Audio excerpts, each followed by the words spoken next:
संचित प्रारब्ध क्रियमाण, इन तीन कर्मों के स्वरूप को समझना चाहिए। जीव कर्म प्रवाह में बहता है। जो अपने मन से सोचता है और बोलता है और इंद्रियों से बर्ताव करता है, इन्हें कर्म कहते हैं। और इनको संभाल नहीं पाता है, इसी में बहता रहता है। सोचना सही हो, बोलना सही हो, करना सही हो तो संतुलित रहता है।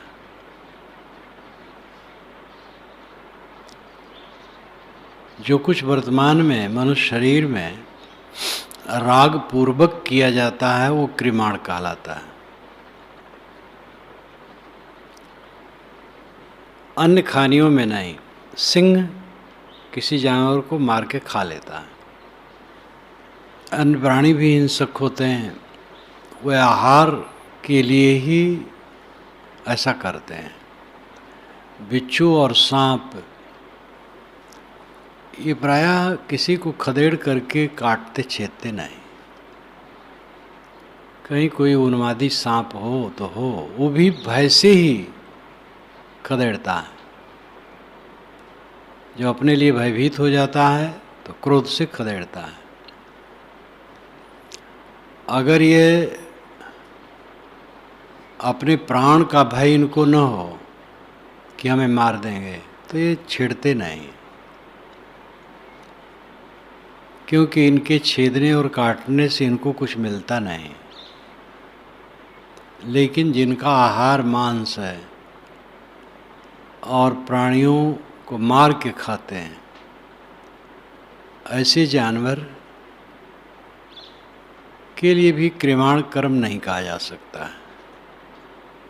लेकिन संस्कार तो बनते ही कुछ न कुछ। इसीलिए हिंसकी जानवर उग्र होते हैं स्वभाव से ही। मनुष्य शरीर में ये ज़्यादा बात है। राग पूर्वक जो कुछ भी सोचा जाएगा और बोला जाएगा और किया जाएगा वो क्रियमाण है। इन क्रियमाणों में से कुछ का शरीर बनता है। जितने का शरीर बनता है उसको हम प्रारब्ध कहते हैं। प्रारब्ध का अर्थ है प्रारंभ, भोग के लिए उदय।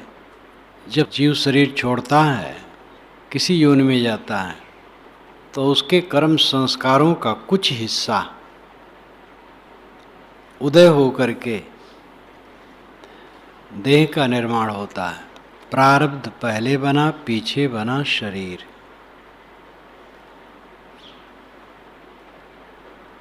तो जितने का शरीर बनता है और शरीर धारण करके जो मुख्य भोग आता वो प्रारब्ध कहते हैं। और जो शरीर निर्माण में कर्म नहीं लगता है उनको संचित कहते हैं। इसके लिए उदाहरण है, एक किसान है, खेती करता है, तो जो मेहनत करके पैदा करता है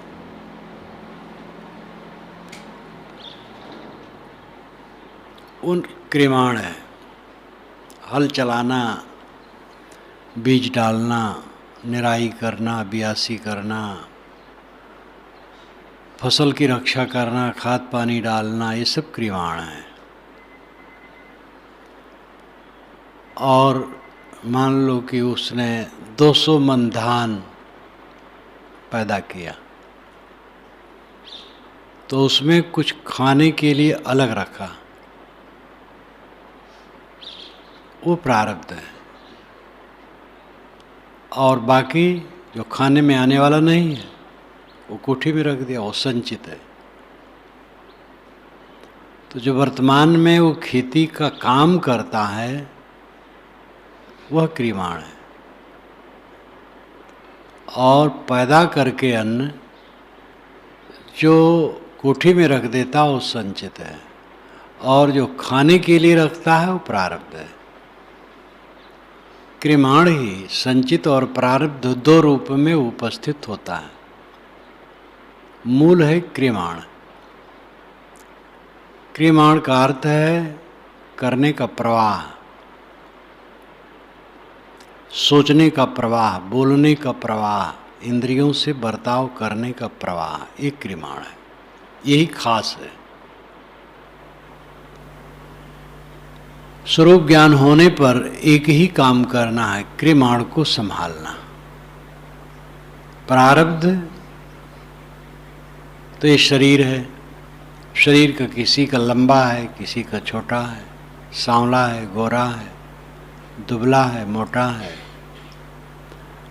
अंगों में जिस ढंग की रचना है वो सब प्रारब्ध है। और इसमें कुछ ऐसे भोग होते हैं जो अदृश्य होते, प्रारब्ध अदृश्य है और उस समय से उदय होते हैं।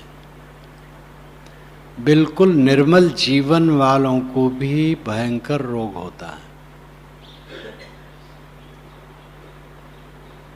तो इसको हम प्रारब्ध मानते हैं। वैदिक में भी ये माना जाता है, वैदिक सिद्धांत में, कि जो असंयम से, खान पान व्यवहार बर्ताव के असंयम से रोग होता है, वो औषध और संयम से ठीक हो जाता है। प्रारब्ध कृत रोग भोगना पड़ता है। औषध संयम से वो भी शांत रहता है, लेकिन भोगना पड़ता है। तो ये आर्यवैदिक मत में ये माना जाता है। अब जो अध्यात्म के विषय में आस्था नहीं रखते, उधर सोचते नहीं हैं, वह लोगों का सिद्धांत इसमें नहीं होगा। वे और कुछ की कल्पना करते हैं, वंशज और कुछ सोचते हैं। लेकिन जो शरीर भिन्न आत्मा का अस्तित्व, पुनर्जन्म, कर्म फल भोग, बंधमोक्ष, इस सिद्धांत को मानते हैं, वो इस चीज़ को समझते हैं, इसको मानते हैं। प्रारब्ध भोग भोगना पड़ता है। सुख दुख जो आता है उसको सह लेना होता है। अब शरीर की यात्रा है, प्रारब्ध भोग है। भूख लगेगी, प्यास लगेगी, नींद लगेगी, इसकी दवाई करनी पड़ेगी, खाना पड़ेगा, पीना पड़ेगा, सोना पड़ेगा। विवेक से करना चाहिए, अविवेक से न करें, नहीं तो प्रारब्ध भोग भी बंधन बन जाएगा। खाने पीने सोने में भी अगर असंयम है तो भी बंधन का कारण है। क्रिमाण कर्म, सोचने बोलने और करने का प्रवाह, इसको संभालना। संचित क्या है इसको कोई नहीं जानता। किसके मन में कितने जन्मों के कर्मों के संस्कार पड़े हैं, कौन जानता। उसका नाश कैसे होगा? क्रिमाण के नाश से। एक आदमी 50 वर्ष की आसक्ति गांजा की थी, लेकिन क्रिमाण रुक गया। क्रिमाण का अर्थ है गांजा लाना, सुखा करके पात्र में रख करके बंद करके रखना, निकालना, चिलम पर रखना, सुलगाना, दम लगाना, ये क्रिमाण है। ये काम छोड़ दिया, न गांजा लाता है, अगर कोई दे तो भी न पीता है, न उसमें सुख मानता है।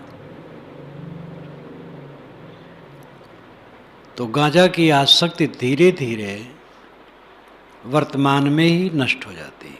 तो गांजा पीने की आसक्ति जब नष्ट हो जाती है पूर्ण रूप से, तो उसकी गंध भी अच्छी नहीं लगती, एकदम हृदय से उसका अध्यास निकल जाता है। तो ये वर्तमान का अध्यास निकला, लेकिन वो 50 वर्ष से जो पीता था उसका अध्यास, तो उसका अध्यास बचा रहेगा। ज्ञान का मतलब समझ और रहनी, ये दोनों ज्ञान के अंदर आता है। ये समझ हो जाए कि मैं देह नहीं हूँ, इंद्रिय भोग जीवन लाभ नहीं किंतु बंधन है, मैं शुद्ध चैतन्य हूँ।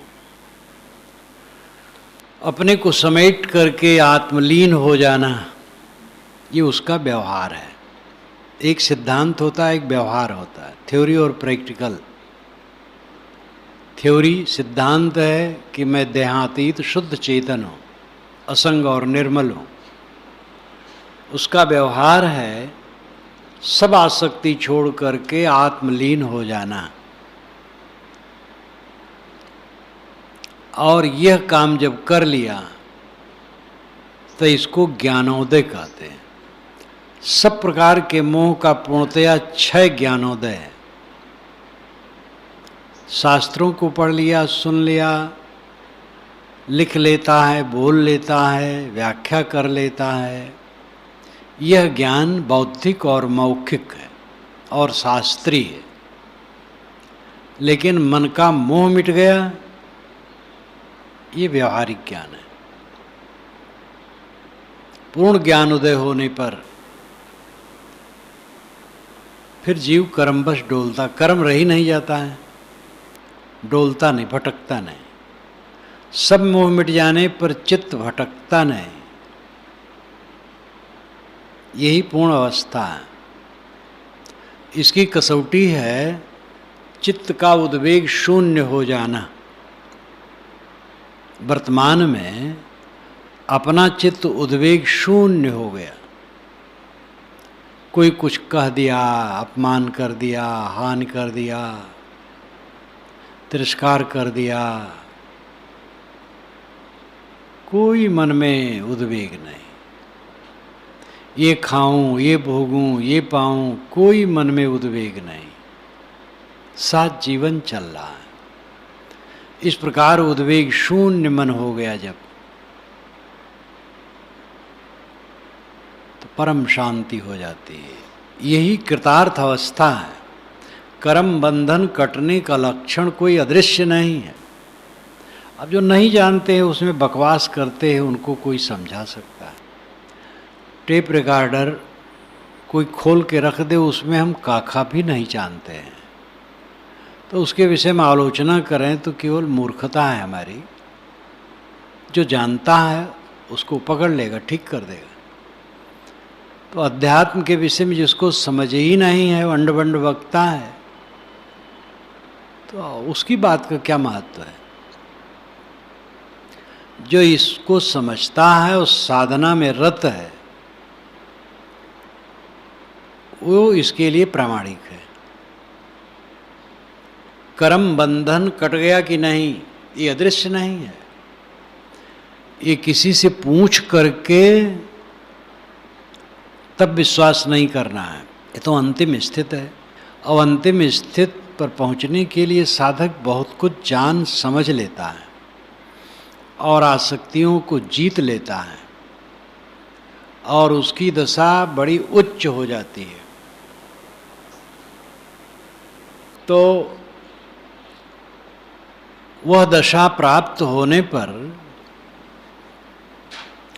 उसको पूछना रहता है किसी से कि मेरा कर्म बंधन कटा कि नहीं कटा। वो तो स्वयं दृष्टा है। जब चित्त उद्वेग शून्य रहता है, दुख नहीं रहता, बिल्कुल दुख नाम की चीज खत्म। किसी बात को लेके दुख नहीं है, बस जीवन का व्यवहार का। भूख लग गई है तो दुख लग रहा है, भोजन मिल गया, सुख मिल गया। बैठे बैठे पैर दुखने लगे, खड़े हो गए, सुख मिल गया। चलते चलते थक गए, लेट गए, सुख मिल गया। लेटे लेटे थक गए, दुख होने लगा। चलने लगे तो सुख हो गया। ये शरीर के सुख दुख हैं, और ये तो व्यवहार से ठीक होते रहेंगे, ये बांधने वाले नहीं। मन का उद्वेग ये बंधन है।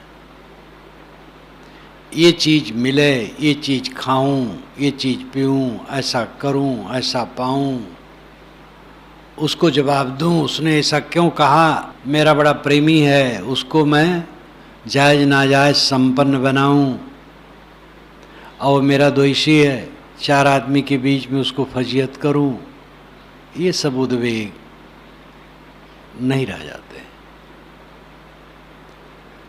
कुछ भोगने की इच्छा नहीं, विवाद करने की इच्छा नहीं, किसी को सताने की इच्छा नहीं, कुछ इच्छा नहीं, सहज जीवन बर्ताव करने की इच्छा। ये इच्छा नहीं है। श्री विशाल साहब ने कहा, सो इच्छा इच्छा नहीं, वह तो इच्छा काट।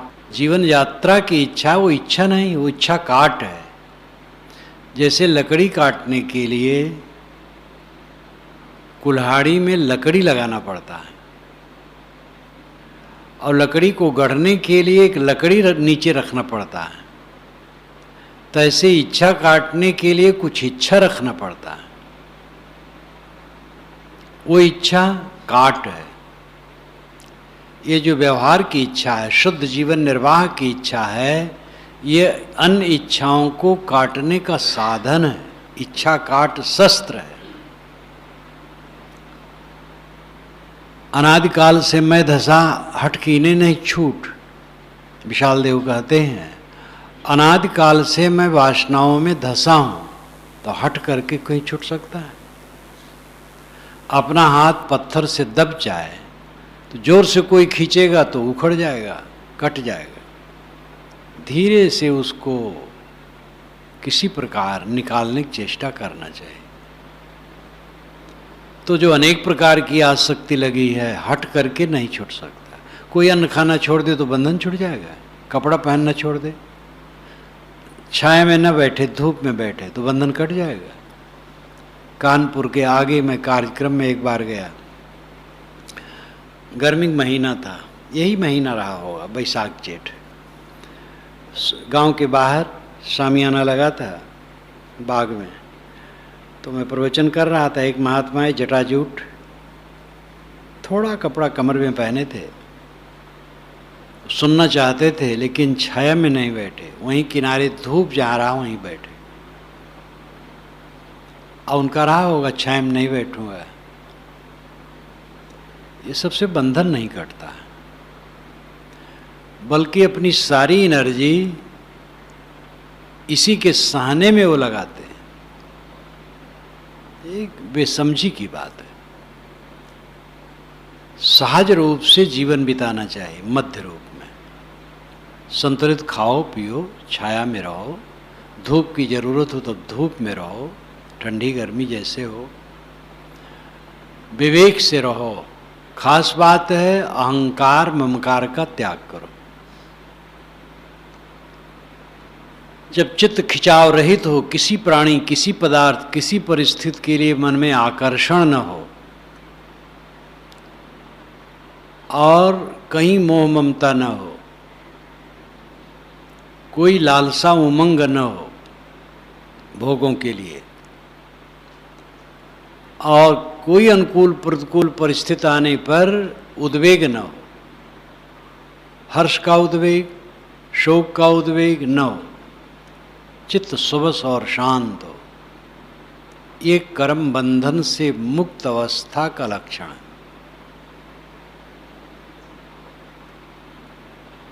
और जब ये हो गया तो क्रिमाण कर्म खत्म,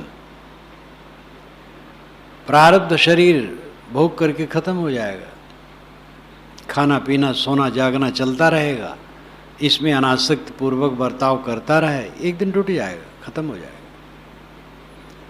और संचित फिर कुछ नहीं। आज बंधन कट गया तो पहले का बंधन धरा नहीं। हिस्ट्री सीटर का नाम जब थाने से कट जाता है फिर वो जुटता नहीं, वो फिर चोरी करता भी नहीं। मैं ऐसे 2 व्यक्तियों को जानता हूँ, शायद मेरे जन्म के पहले वो चोरी करते रहे होंगे, और जब मैं जानने समझने लगा 10-12 वर्ष का हुआ तो एक तो कम से कम 70 वर्ष के रहे होंगे और दूसरे 60 वर्ष के रहे होंगे। एक बावन देवता थे, एक यादव देवता थे। दोनों का नाम जानता हूँ, दोनों के पास बैठता था। लक्ष्मण बाबा, बावन देवता लक्ष्मण बाबा, बिल्कुल सड़क के किनारे उनका आश्रम सरीखा घर। और अपने ज़माने में कभी रहे होंगे, लेकिन छोड़ दिए थे चोरी। तो थाने से नाम कट गया था। बहुत वर्षों के बाद लोग बताए अब थाने में इनका नाम नहीं। और ऐसे दूसरे गणेशी बाबा यादव, उनका भी नाम कट गया था। एक बार लक्ष्मण बाबा घास छील रहे थे, दरोगा घोड़ा पर बैठा जा रहा था। नाम तो प्रसिद्ध था उनका, जो कोई थानेदार आता था जान लेता था नाम। तो आए, घोड़ा वहीं रोक दिए। आपका क्या नाम है? हुजूर लक्ष्मण। अच्छा लक्ष्मण बाबा आप ही हैं? कि हाँ हुजूर। अभी भी चोरी करते हैं कि नहीं? कि हुजूर जरूरत पड़े तो क्यों न करूं। थानेदार हंसने लगा, बड़ा घाघ था वो, हंसने लगा। कहे नहीं अब नहीं करते हो, असलियत छिपती थोड़े है। थानेदार हंस दिया और चल दिया।